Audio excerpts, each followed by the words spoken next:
What does it mean to be free?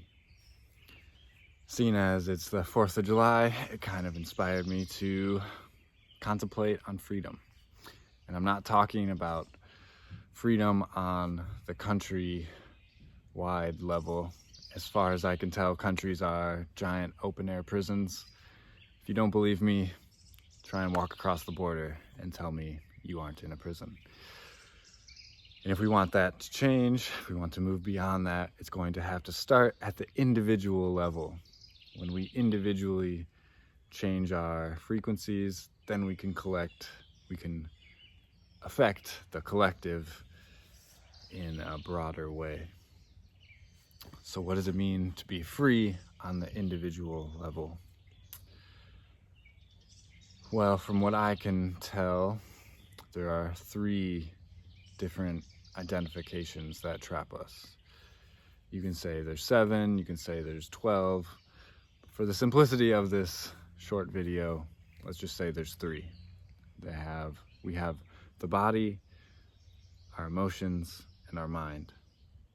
And on the top of that is our conscious awareness that controls and moves along all these different traps. So how do we move beyond the first trap, the trap of the body? Well, we have to understand that we aren't our body, that when our body dies, we will continue on. And until you've left your body, you might not believe me. A lot of people like to argue with me in the comments about how this isn't true. And that's fine, but from my perspective and in my experience, having left my body, I know that I am more than this body. And just because I'm not young anymore doesn't mean that I can't feel and appreciate the joy of life. And just because my body breaks down doesn't mean I can't transcend that. And so the real understanding is, how do we use the body without getting used by the body? And it is an incredible gift to have a body that we can walk around, we can watch videos, we can enjoy food and movement and explore this insane place that is Earth and everything that goes with it. But we have to understand that this life is a bridge. Don't build your house on it. It's going to come to an end. It's just a short journey. And that understanding allows us to use the body, not get used by the body. Next, we come into the realm of emotions. The thing that's coming into my head first is our attitude. Like the last video I just did was on depression, and we can make all these excuses and blame all these outside circumstances for how we feel, which makes us a victim. Or we can take complete ownership of everything in our life, including our emotions, how we feel. We can view them as guides from beyond that can inspire us to create changes in our lives, or appreciate the moment, or any of the other aspects of emotion that come into play. And again, using that attitude of complete ownership, and in that allowance, when we allow our emotions to be what they are and actually embrace them, when we can invite them in and ask them what they're trying to communicate to us. Like I said, they're our guides. There's a reason that they're there. I know in my life, when I'm moving in the right direction, when I'm expressing myself, when I'm putting in the work, I'm meditating, doing all the things possible that I can, I have a different emotional set throughout the day, if that makes sense. I don't wake up feeling sad, depressed, suicidal. I wake up anticipating the day, excited for all the things that are going to unfold in my life. And there are dark nights of the soul where emotion takes over, where everything falls apart. I've been there, and there is no solution. You have to just suffer. You're gonna just have to go through it. And eventually you will transform, and you'll realize you can go through heavy emotions without letting them affect you.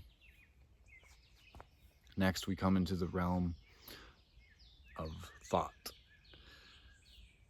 And thoughts are even quicker than emotions, which are quicker than the body. The body's going to die in 70, 80 years. Emotions, every hour or day, they change. And then thoughts, every second, your thoughts change. Try and hold on to a thought for more than 2 seconds. It is just a constant shift. Our thoughts are always changing. I mean, you can just try this out. Meditate, watch your breath for 5 minutes, and you'll be watching your breath, and then some thought will creep in and it'll take you away. Then you come back, meditate on the breath. Some thought takes you away. This is meditation. This is how you train your awareness, and that is ultimately what it comes down to. The same way you train your body, doing reps in the gym, we do reps with our thoughts. And again, we use our thoughts instead of being used by our thoughts. It is the attitude of extreme ownership of everything, every aspect of our life. And in that ownership, we can decide what actions we want to take. And that's really our only 2 options, to be a victim or to be in ownership. And when you're a victim, you have no control over your destiny. There's nothing you can do but sit and wallow in your victimhood. Whereas when you have ownership, that's when you can begin to change how you approach life, how you approach your reality, how you approach other people in the world.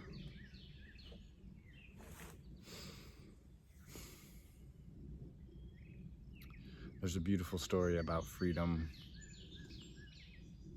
And so the 4th way, I guess real quick, before I get into the story, the 4th way would be the conscious awareness.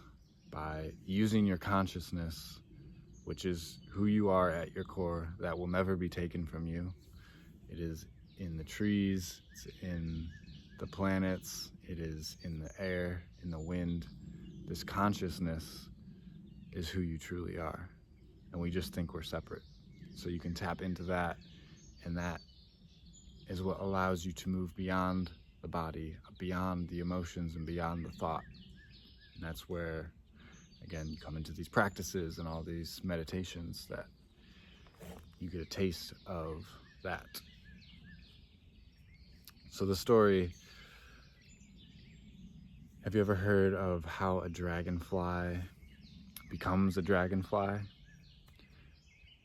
Dragonflies are born as little sea bugs, little worms with arms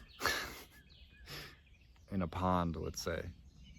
And for multiple years, all they know is to catch other bugs in the pond and eat. So imagine you're born in the water. All you know is the water. And then seemingly spontaneously, there's no rhyme or reason, one day, I guess they're just ready, that's the reason, they're ready to come out of the pond, and they crawl onto a piece of grass sticking out of the pond. And and they begin this transformation that their wings burst out of the back and they fill themselves with water. I believe it's water. And they push out all this new body that they have.